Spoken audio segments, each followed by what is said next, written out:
After hitting Cuba, Hurricane Ida is expected to reach Louisiana. Peru's Congress approves Pedro Castillo's new cabinet. And a summit takes place in Iraq to discuss the situation in Afghanistan. Hello and welcome to teleSUR. I'm José Daniel López in Quito, Ecuador, and this is from the south. After slamming Cuba in fewer than 24 hours, Hurricane Ida is expected to reach Louisiana on Sunday, urging evacuations in New Orleans and the surrounding coastal region. In Cuba, for the past 13 years, a hurricane has not impacted the Pinar del Rio province since Hurricanes Gustav and Ike. According to authorities, more than 11,700 people have been evacuated to be hosted in shelters. In addition, damage to housing, roofs, electricity, and the agricultural sector are also reported. More than 40 emergency groups are working to solve the evacuee affections in the municipalities. Ida has maximum sustained winds of 75 miles per hour, and the west of Cuba is already experiencing tropical storm conditions. In the United States, some 14,000 firefighters battled more than a dozen wildfires across California, including a growing blaze that was pushing toward the Lake Tahoe resort region. Winds and temperatures were expected to pick up in coming days. Flames burned through mountains just southwest of the Tahoe Basin, a home of 2000s and a recreational playground for millions of tourists who visit the Alpine Lake in the summer. There have been more than a dozen big fires in California, including one that destroyed 18 homes in Southern California, which has so far escaped the scale of wildfires infesting the north of all. Former Brazilian President Luiz Inácio Lula da Silva concluded his tour of several states in northeastern Brazil, consolidating his support ahead of a presidential bid. Lula closed the tour of the country's northeast, which began on August 15th in Salvador, capital of Bahia State, in an event with black community movements on Thursday night. Brazil's northeast is a historic fortress of the Workers' Party, led by Lula, who has not yet confirmed whether he will be a candidate for the presidential election in October next year. Lula regained his political rights months ago thanks to the annulment of the corruption convictions against him. The latest polls gave him a wide lead against far-right President Bolsonaro in the upcoming presidential elections, who has the lowest approval ratings since he took office in January 2019. Since the federal government does not put any money here and has not put any money into health anywhere in Brazil, it is important that he knows what the government of Bahia is doing, because it seems to me that the Minister of Health also knows little about public health in this country. It is important for us to know that the people are starving. It is not because of lack of food production. It is not because we don't have food. The people are starving because the people do not have money to buy food. The gesture of Lula being here and making a specific agenda with the theme and the issue of racial debate in our country is fundamental, and we were very moved by everything, and we are sure that in 2022 Lula will be President of Brazil and Jake Varner Governor of Bahia. We are very happy to be able to receive him. He is a great political figure, perhaps one of the greatest political figures of the 20th century and the beginning of the 21st, and someone who today represents a symbol of hope and transformation. Brazil's High Court postponed the vote on the so-called time frame argument until September 1st, a case that could redefine the limits of protected indigenous lands in the country. The process has been pushed back already on several occasions, and a ruling had been expected this week, leading thousands of indigenous people to march to the capital, Brasilia, where they camp out against the possible move to strip them from the lands in the interest of agribusiness and mining companies. According to the time frame argument, indigenous people can only claim the land they inhabit at the time of the enactment of the 1988 Constitution, despite the fact that many had been violently driven from their lands under the military dictatorship that preceded. Almost 7 years since the disappearance of 43 students in the Mexican town of Ayotzinapa, social groups and families are still waiting for answers and justice. Uncle Thomas passed away without getting justice for the murder of his son, and today Uncle Saul also passed away without knowing the whereabouts of his son. This is something that has not given any results. We have not seen any justice. We have not seen any progress. The President of the Republic, Andrés Manuel López Obrador, has not given any results, because in his campaign he was saying that he was going to find the 43 students, and yet we have not seen any progress. That is why we are here asking for justice and clarification of the facts. The Peruvian Congress approved a vote of confidence for President Pedro Castillo's cabinet this Friday. The discussion on the new cabinet took place over 2 days, with fears that a no vote will spark another political crisis. The opposition-dominated Congress voted 73 to 50 in favor of the cabinet, making a significant political victory for President Castillo, a rural teacher and union activist who took office a month ago after a tight election race. Congress had called for changes in various ministries, but the president only replaced his foreign minister, Héctor Bejar, who was subject to some of the furious opposition among right-wing sectors and the media. Protesters have taken to the streets of El Salvador once again against Nayib Bukele administration plan to adopt Bitcoin as legal tender. The Salvadorian Association of International Shipment Carriers noted that the law was approved without the corresponding consultations, and the measure will affect the shipment transport sector economically. The sector has already been affected by the rise in fuel prices this year and warns that freight prices could increase by 20%. The Salvadorian Association of Industrialists and the Chamber of Commerce and Industry of El Salvador have also expressed concerns about the use of Bitcoin. Social movements also mobilized in El Salvador against the government of President Nayib Bukele's constitutional reforms, economic measures, and corruption. Opposition legislators have pointed out that the constitutional reforms carried out by Bukele seek to apply pressure and increase his political and institutional control. Meanwhile, different political and social sectors also reject the government's expansion of militarization and have condemned the protection order to criminals following revelations of negotiations between the government and the country's top gangs. More news in a minute. Stay with us.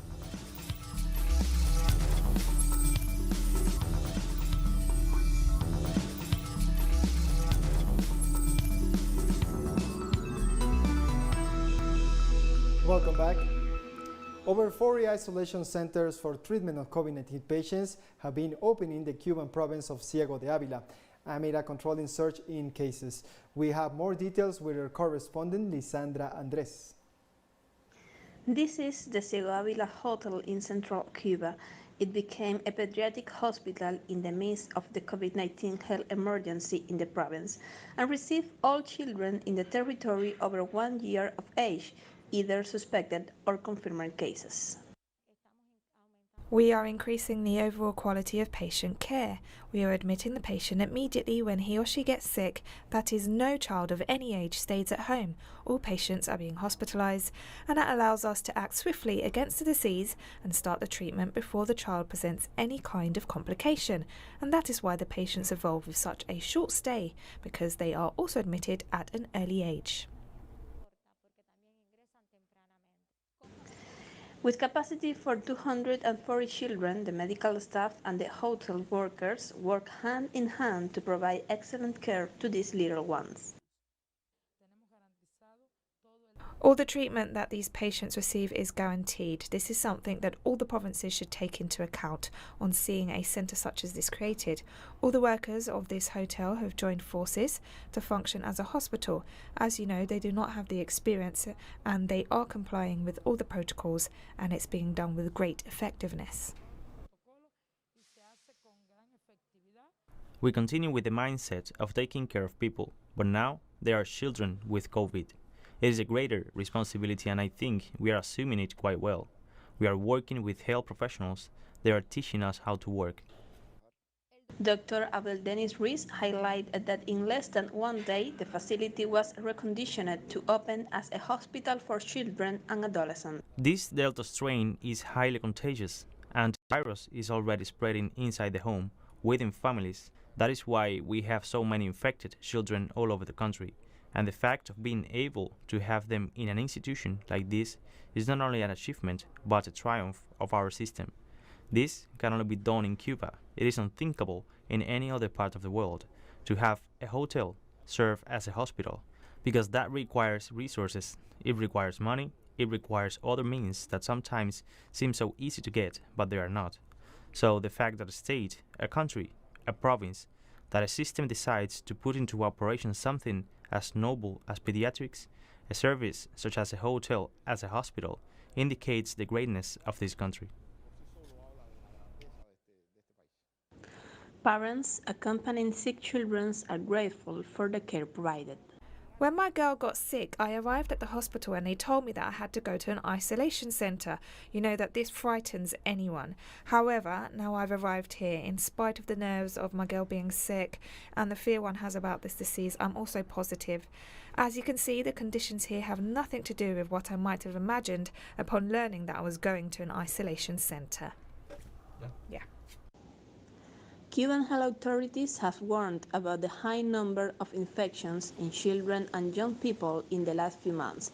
That breaks record practically every day, which is why initiatives like this contribute to elevating capacities in pediatric institutions exclusively focused on the care of patients with COVID-19. Lisandra Andrés, teleSUR, Ciego de Ávila, Cuba. The Brazilian state of Rio de Janeiro has announced the indefinite postponing of the reopening measures as the Delta variant fuels a surge in COVID-19 cases. The National Council of Health Secretaries registered over 900 COVID-19 related deaths in the last 24 hours, while the number of cases reported surpassed 30,000. Rio is the most affected state by the Delta variant in the country, and 9 of its municipalities have reported 100% occupancy of intensive care beds destined to care with COVID-19 patients. According to official figures, the city has the highest hospital bed occupancy rate in the country. Staying in the Brazilian state of Rio de Janeiro, authorities began vaccinating young people between the ages of 12 and 18 in an ongoing campaign aimed at reaching 90% state's population by the end of the year. High school-age girls were the first group to receive their first dose of the Pfizer vaccine. Public health officials are especially concerned with the spread of COVID-19 in schools, which have now opened, and say they will prioritize getting as many students vaccinated as possible by the end of August. Over 70% of all residents in Rio de Janeiro have received at least one dose of a vaccine in a country that has seen a major health crisis and corruption scandals regarding the purchases of vaccines. This group is an important one because it's a group that goes to school, so it is important to protect them from coronavirus and prevent its spread.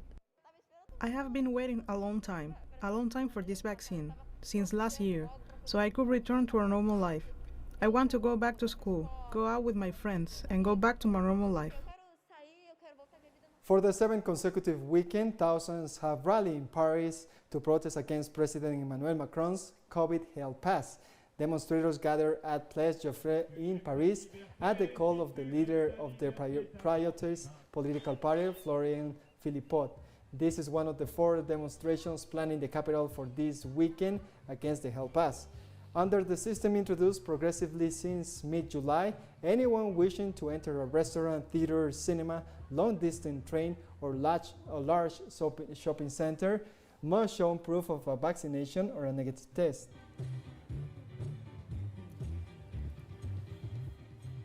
The protest by environmental movement Extinction Rebellion continued in the UK capital, this time targeting London's financial centre. Several hundred people marched to the beat of drums through the centre of London's financial district against the financing of fossil fuel industries by lenders in the city.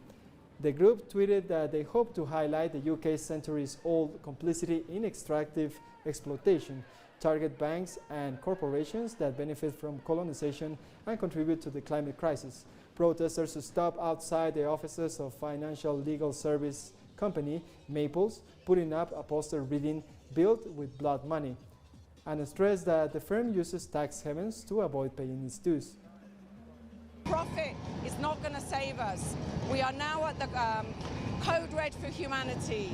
We need to be standing together and dismantling the toxic system that has allowed for our planetary resources to be extracted in this way. So this week is all about crisis talks.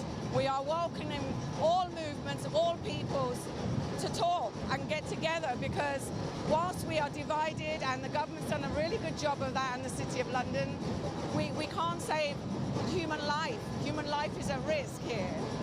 The idea is to be able to hold responsible the corporations and the banks and firms who have exploited and was built on colonization.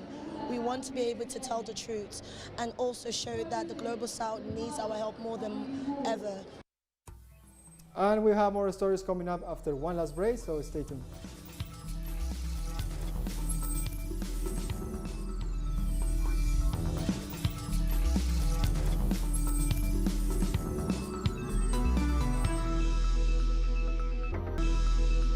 Welcome back.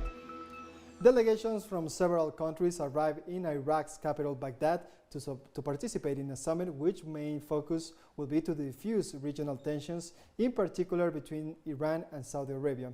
The Baghdad Conference for Cooperation and Partnership Summit will also focus on the situation in Afghanistan, the war in Yemen, the collapse of Lebanon, and the regional water crisis. Delegations from Egypt, Kuwait, United Arab Emirates, and Qatar have already arrived in Baghdad to participate in the high-level meeting. The Iranian government welcomed the regional initiative and said that Syria should have been invited. France will remain committed to fighting terrorism by your side, without this depending on any other decision than yours. The fight against terrorism means the return to full stability in the areas retaken from Daesh. The Kingdom confirms its continuous commitment in supporting the security, stability, and development of Iraq, as establishing the security, stability, and the development in the region require a secure, stable, and sovereign Iraq, strongly connected to its Arab and Islamic surrounding.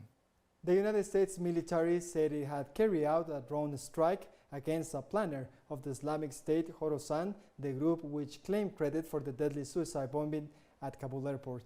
The strike came after U.S. President Joe Biden promised to take revenge after the attack on Thursday.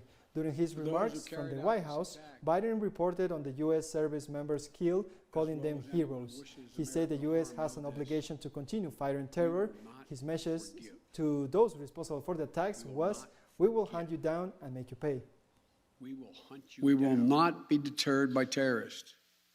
We will not let them stop our mission. We will continue the evacuation.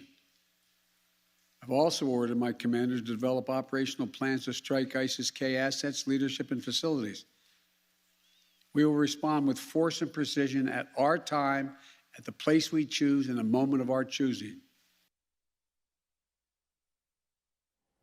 The death toll in Thursday's explosions at Kabul's airport has risen to 110. The number of injured also continues to rise, with many still looking for their loved ones. Meanwhile, U.S. Central Command warned that new attacks were being prepared. The airport, crowded with people trying to flee the country in the past week, is now clear. The Taliban has set up a roadblock around the airport with armed vehicles. One of my brothers was at the airport. He wanted to fly abroad. Unfortunately, he is missing after the back-to-back blast. I don't know whether he is inside the airport or not. U.S. troops are not allowing anyone to go there. Since yesterday, I have been searching all the hospitals in Kabul, but have not been able to find him.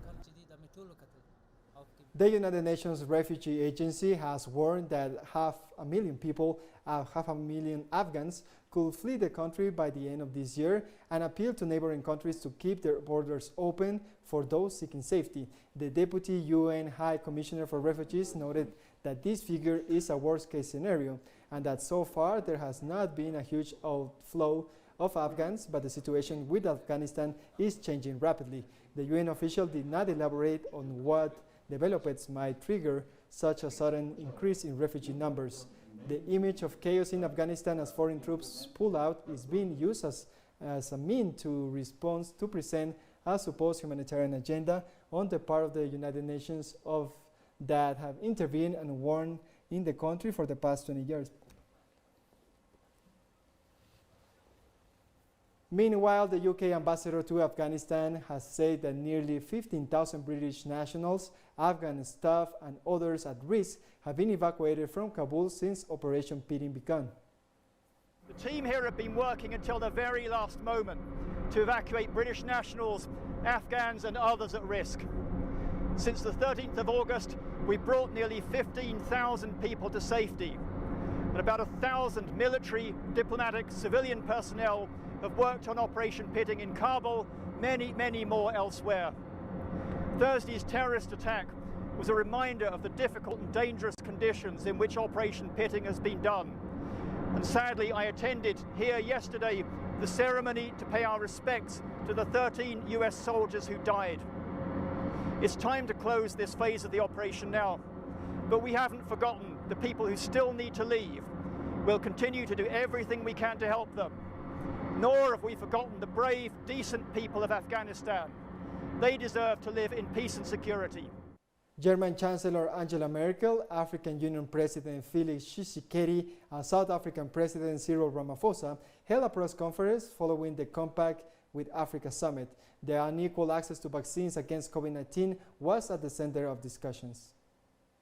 We expressed our disappointment, we expressed our unhappiness, and said that it's not fair that Africa has only vaccinated 2% of the entire population of the 1.3 billion population, and yet your more developed countries in the north have vaccinated up to 60%. The availability as well as the production of the vaccines is linked to the economic well-being of the African continent. And when we see today that we have vaccinated more than 60% of our population, and that is this 2% in Africa, it is of course a dramatic injustice which we need to overcome. We talk about that honestly today. We also looked at the situation in Africa in relation to vaccines, talking about the need for technology transfer and property rights so that the vaccine can be produced in Africa.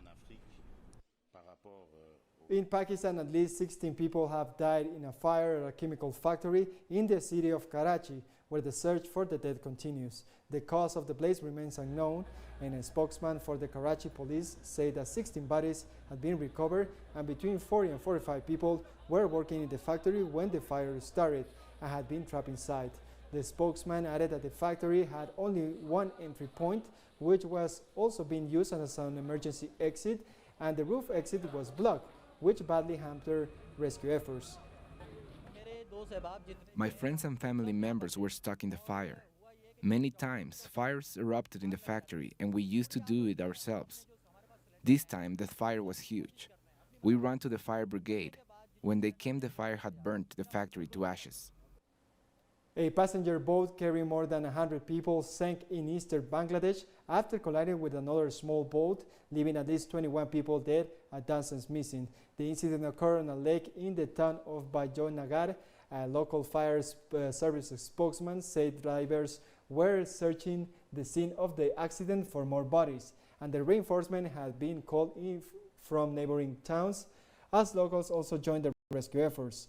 Local authorities formed a committee to investigate the accident, which was the latest in a string of similar episodes in the South Asian country. Experts blame poor maintenance and overcrowding for many of these unfortunate events. And we come to the end of this news brief, but remember you can find this and many other stories in our website at telesurenglish.net. And join us on social media, Facebook, Twitter, and Instagram. For Telesur English, I'm Jose Daniel Lopez. Thank you for watching.